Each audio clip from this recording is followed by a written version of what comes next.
Hi, I'm Emma. Welcome to my kitchen. I'm a member of Herworth Pims and Needles, but also I run my own home baking business called Buttercream Cakes by Emma Pearson.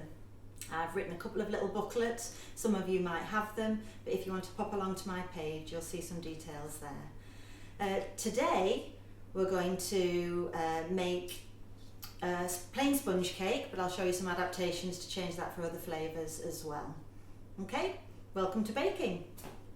Okay, we're going to use really simple ingredients today, and the quantities I'm going to use will fill 3 sandwich tins, but obviously you can take the ingredients down just to make 1, or you could turn this into cupcakes as well. So I've got my ingredients weighed out, but I'm going to use 250 grams of baking spread. Some people say, what do you mean by baking spread? It could be stock, it can be the supermarket's own. You can use butter. If you do, make sure it's soft. Butter tends to give a heavier cake, whereas baking spread has buttermilk in and will make it much lighter. So whatever you're using, just make sure it's nice and soft to start off with. I'm going to do this as a hand make today. If I was baking and you weren't here, I'd be using my stand mixer, or alternatively you could use an electric whisk like this as well. So in goes the baking spread. This one is actually an Aldi's own, and I like that because it gives a really nice light cake. And to that I'm adding equal quantities of caster sugar. Now if you can't get hold of caster sugar, you can use granulated. You might find that the cake is a little bit grainy, so caster sugar is best if you can. If you're wanting to change this and make it into a chocolate cake, you could use soft brown sugar for that. Okay, so the very first thing we're going to do now is what's called creaming, and basically what we're doing is we are mixing these two together. You can see that the baking spread is quite yellow. You want to get this mixture as smooth as you can and as pale as you can. This will take probably 2 or 3 minutes. So keep on mixing until you've got a nice smooth mix. I would say with this is probably one of the most important steps of the cake. You can't mix for too long. So if you're using a stand mixer, sometimes I set it going and then go away and do another job and come back. That will make for a really, really light cake. But for the purposes of today, I'm going to say that that's okay. The next step I'm going to do is I'm going to crack into here the same quantity of eggs as I've used before. So 250 grams of baking spread, 250 grams of caster sugar, and now 250 grams of egg. So each egg weighs approximately 50 grams, so I'm going for 5 eggs. So straight in, rather than putting them individually into the cake, I like to crack them ready into a bowl or into a jug like this and add a little at a time, and you'll see in a moment why I do that. Okay, so they're in, and just give those a light whisk. Now if you're doing this at home, I would just set that to one side and weigh out your self-raising flour, again 250 grams. So it's a real easy recipe because it's the same weight of everything. So I've got that ready to go now. So if you start off by just putting a small amount of the egg in, and ideally if you could get a good amount of the egg in before you add any flour, that's great.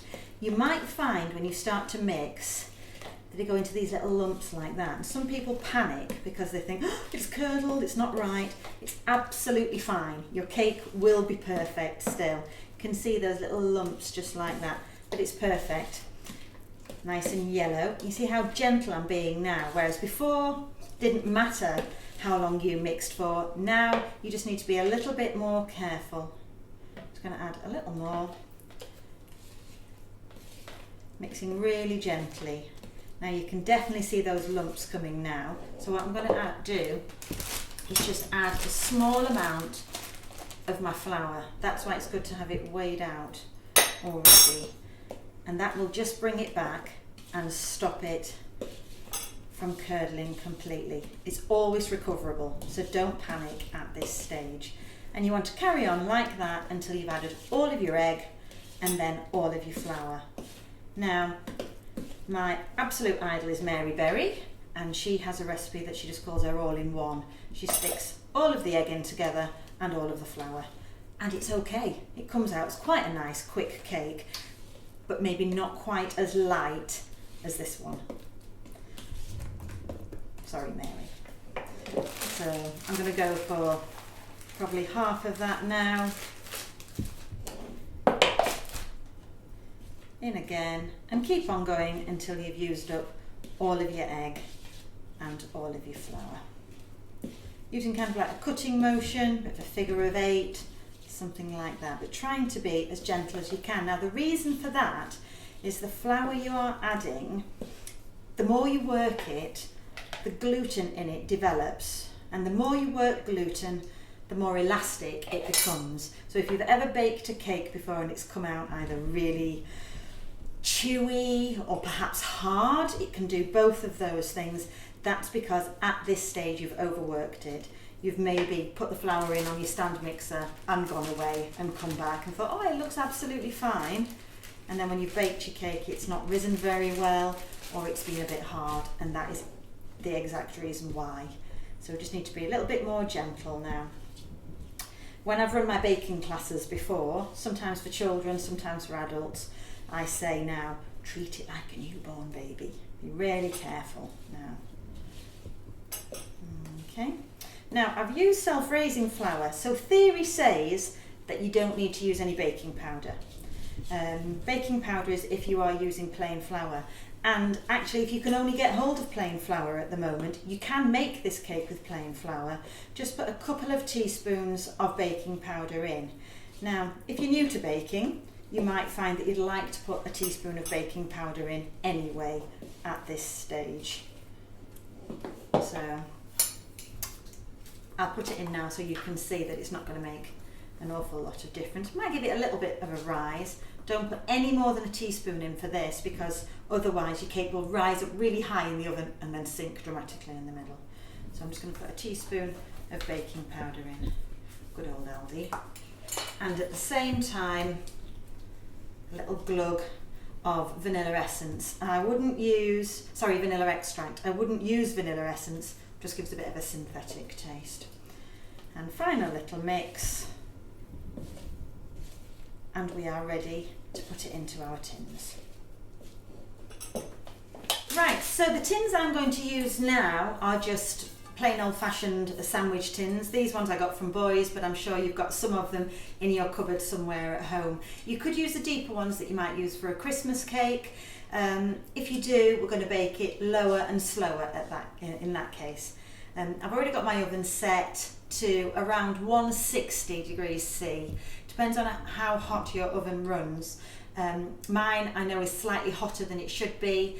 I would say 180 for an average oven or 170 fan. I set mine to 160 because I know it runs a little bit hot.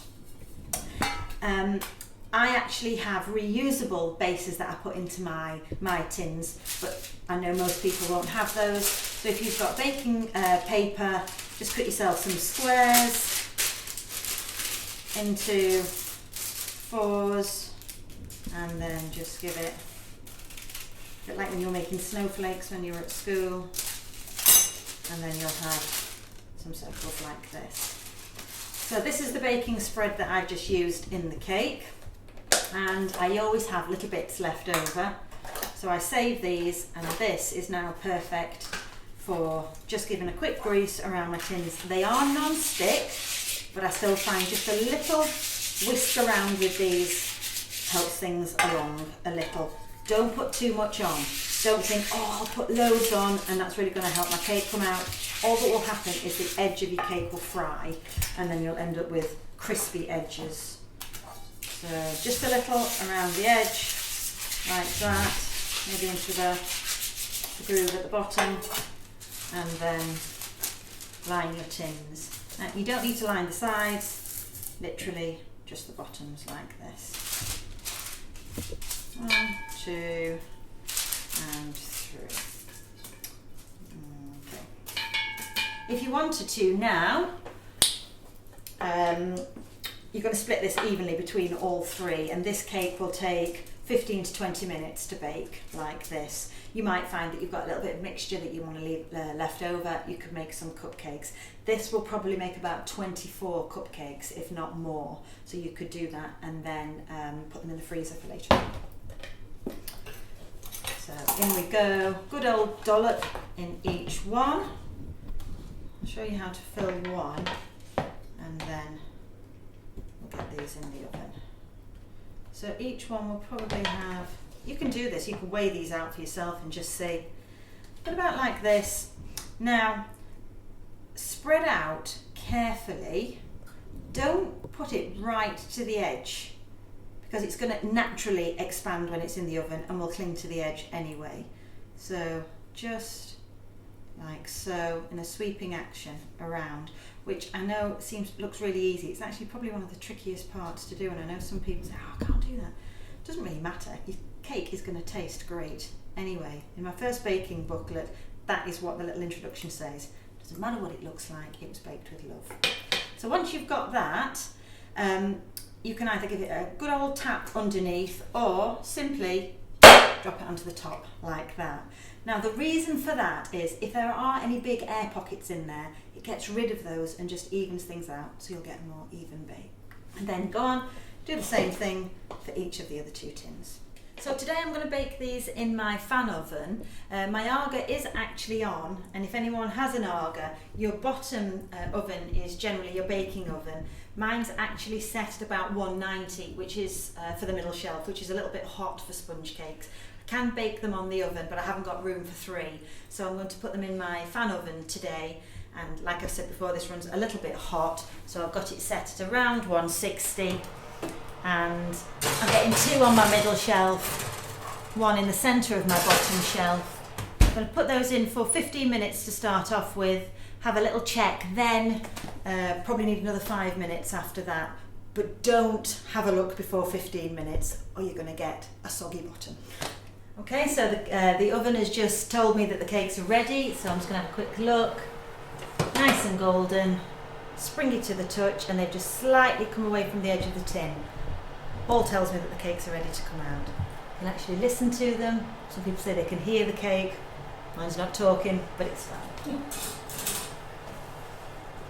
And the one that's slightly on the bottom, yep, perfect. They're ready to come out. I'm going to put them straight onto some cooling racks here. Leave for 10 or 15 minutes till they're cool. If they've just clung to the edge a little bit, you can go around with a palette knife or a sharp knife and then carefully take them out and leave them to cool until they're completely cold, ready for filling. So now we're ready to fill the cake, and here we are. Here are the 3 layers. I'm actually just going to do these onto a cake card, but you can do this straight onto a plate or onto your cake stand. So first layer, straight on like that. Now I've got some piping bags here. Just snip off the end. However big you want to pipe now depends on how much you snip off. You get the end off. Okay, these are quite good. These are big pastry bags, but you can get smaller ones at the pound shop or places like that. Now I'm actually putting this over a pint glass. You can use a big mug or something like that, and just folding it over. It saves getting buttercream up your arm. So I'm filling with homemade buttercream, which is softened butter to icing sugar. You need double the amount of icing sugar to butter, and just any kind of standard icing sugar is fine. You can get lots of different flavoured ones, but you can put your own flavour in, so that's fine. So it's just sat for a moment, so I'm just making sure. You can just see the consistency of it there. So like really soft butter. Okay, so put a big dollop in. Imagine if you were doing this now over the back of your hand or something, you'd end up with all of this up your arm. It's a nice little tip my mum once taught me. It definitely helps. Okay, so we've got this like this now. You can always go back and add more if you need to. Squeezing it to the end. You can see it coming up the back there. So what I'm going to do first of all is pipe a dam around the edge. This is just going to be what we call a naked cake. I'm not going to cover the outside of it, so the neater you can do this, the better. So I'm literally just going all the way around the edge of the cake, not too close to the edge, because the weight of the other layers on the top will push this down a little bit, and if you're overhanging already, then the weight of the cake will push that down again. Okay, so I've literally just got a circle around the edge, and then I would make that side probably the presentation side, so you've not got your join. Now my children really like good old-fashioned strawberry jam, so I'm going in with that next. Some of you might have homemade. I've got some of that, but we save that for toast. So this is going in now, and I'm putting that into the centre of the cake first of all. Just a nice layer inside. Spreading around evenly. You can use any flavour you like. If you've changed your cake to a chocolate cake, you would have taken out some of the flour and replaced it with cocoa. Now you might just fill it just with the buttercream, or you might have a layer of Nutella or something like that, would be nice. So I'm missing something. Now you can add a layer over the top. Okay, I'm spreading it out. Should really have my spatula with me, but I haven't. But that's okay. Okay, just over the top. It's actually quite nice when it mixes in with the jam. You get a nice pink mixture when you cut into the cake. Sometimes I do, if it's a chocolate cake, I might do one layer and then I pipe different circles. So I might have a circle of vanilla buttercream and then a circle of chocolate buttercream, and do that concentric to the middle. Then when you cut through, you've got the stripes. So the next layer, have a look and decide how flat your cake is, and this is actually pretty good. If you've got a dome on it, you might want to slice it off, or even turn it upside down. So I'm actually going to turn this one upside down so you can see how that will go. There we go. And then I'm going to do exactly the same again. I'm going to find where my join was, so I've still got the same presentation side. Going round again.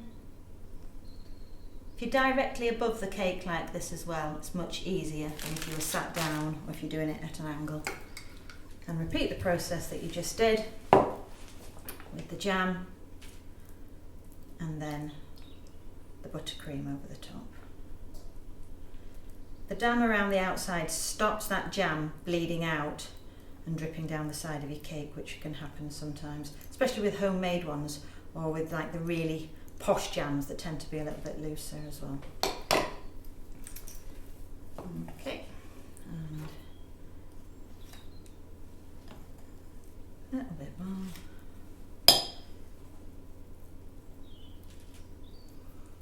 Yum. You can see now why my little business is called Buttercream Cakes by Emma Pearson. Buttercream first, cake second. Really tasty. Sometimes I put, even if I'm just making vanilla buttercream, I might put a little bit of vanilla essence in, sometimes just a little slug of lemon juice or something like that, just to cut through the sweetness. And then the last layer on the top, back to the nice presentation side. And there we go. So there are various ways you can decorate the cake now. If it was a traditional Victoria sandwich cake, you would actually have used raspberry jam, and you could just sprinkle caster sugar over the top or icing sugar, but we can be a little bit more adventurous than that. We can make something called glacé icing, which is is icing sugar and water traditionally. To make that a little bit nicer, it's nice to use lemon juice. So you can use fresh lemon juice, or you can use juice in a bottle, and that's fine too. And it is simply a mixture like this. Now, that amount looks quite a lot. It will probably just make 2 or 3 tablespoons full of glacé icing. So you literally just need a couple of little shakes like that. Less is more, so you can always add more, but you can't take it away. You're just going to mix in until you've got a nice dropping consistency. So you can see now I need a little more. My children like this on little cupcakes more than anything. They call them party cakes. And just give it a good mix, make sure it's all mixed in. And that is the consistency that you're going for, like really thick cream. If you have it too thin and you put this on top of your cake, it will all pour down the sides and be very translucent on the top, and it just doesn't look very nice. So no thinner than that, I would say. So that could just go straight on the top. Another technique that you can do is add some of the buttercream, exactly the same that we used before, and put a nozzle in the bottom of your bag. If you haven't got any of these nozzles, with your piping bag and some nail scissors or some really fine scissors, you can snip a little zigzag pattern along the bottom, and that creates your own little piping bag. This one you can see, it's called an open star tip, like that, and you can go around the outside of the cake, a bit like when we filled it, making a dam and then fill it with a glacé icing, and that's really nice, especially if you're wanting to add something like this, some hundreds and thousands that you might have in the cupboard to fill the centre. Putting this around the edge stops that glacé icing pouring down the side as well. If a little bit gets between the cracks, that actually looks really pretty. So directly above, and a little pressure and squeeze up like that, and then work your way around the cake to make little rosettes like so. And that would work all the way around, and then you can fill it with glacé icing. So that's one technique that you can use. You can see that I've got lots of different nozzles. That's because I do this all the time. And I know lots of you will have these because you might have bought a set and never used these before. You can see the difference in those there. This one is also an open star, but it's slightly different than this one. This one tends to make a more rose shape. This is the one that I use more than anything. Sometimes it's called a 1M and sometimes it's called a 2D if you're buying them online. I like this one, and I do lots of cakes called semi-naked cakes, which is similar to this, but it has buttercream around the outside as well, with a mixture of piped roses and handmade sugar roses and fresh roses as well. So I'm going to show you how you can do this. You can do this on a bigger scale and do it on a cupcake as well. So if you're starting, I'm just going to come towards the edge of the cake here. You start in the centre, add your pressure, and just go round slightly and then pull off. And you can see that that's just made like a little rose shape like that. So I might do another one of those at the side, just slightly overlapping. There we go.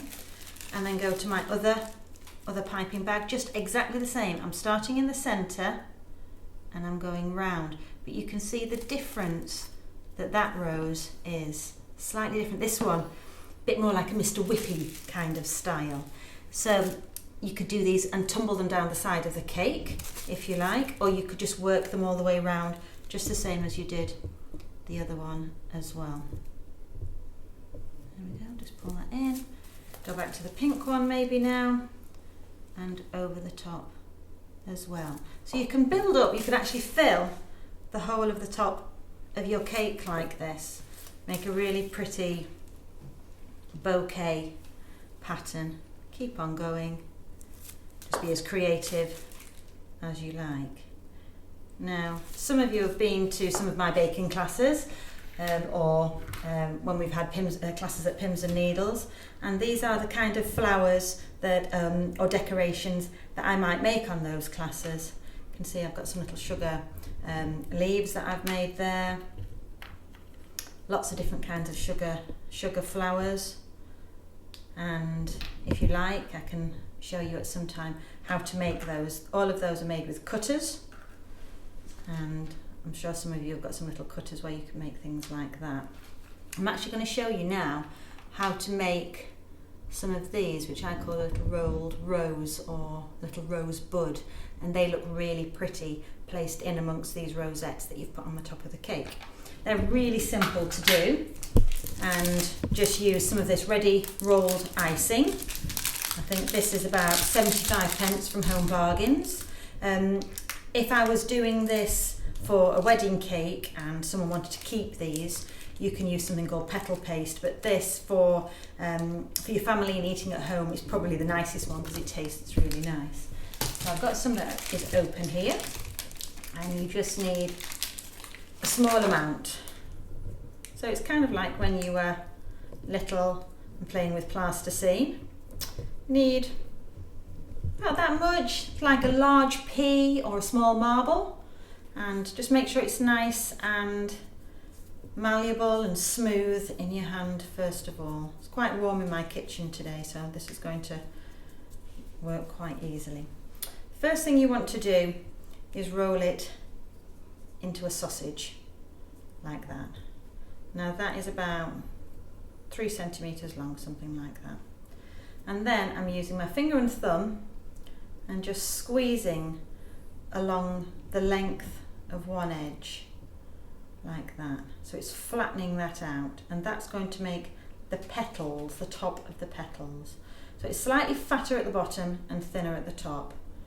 So that means it will be a little bit more sturdy at the bottom. Keeping that thinner edge to the outside, all you need to do now is just roll it around like that. Now this is something that children love to do. You can set them off with a block of that. They can make you a whole load of these. If you leave them then on a piece of baking parchment to dry within a few hours, I can put this one directly on the cake now if I wanted, and then put them into a tin or a plastic container, and they will keep for a few months that way, as long as you keep them nice and dry and airtight. So then you can add those into your cake like so. I can add a few of these along the edge. Add one of my leaves in there. There's another one of those. I've got here as well just some all different kinds of sprinkles. You might have some of those left over from Christmas when you've made cupcakes, and I know you can buy those cupcake kits. Taste dreadful, but they have lots of little decoration parts in, and the same for these, those little silver crispy balls that you might get at Christmas. By all means, add some of those in as well and decorate around your cake like those. And if that was finished all along the top, you'd be ready to go, nice big slice with a cup of tea, and enjoy. Now you might think, well, I haven't got any of those bits at the moment, or I can't get out, I haven't got icing sugar, what can I put on the top of my cake? Now that's where your garden is going to come in handy. And I've got these lovely roses. You might think, well, I can't eat those. Actually, rose petals are classed as edible, as long as they've had a wash first, and we can add those to the cake. Now I've got some of these left over from when you could buy plastic drinking straws. These were called bubble straws, and you can snip those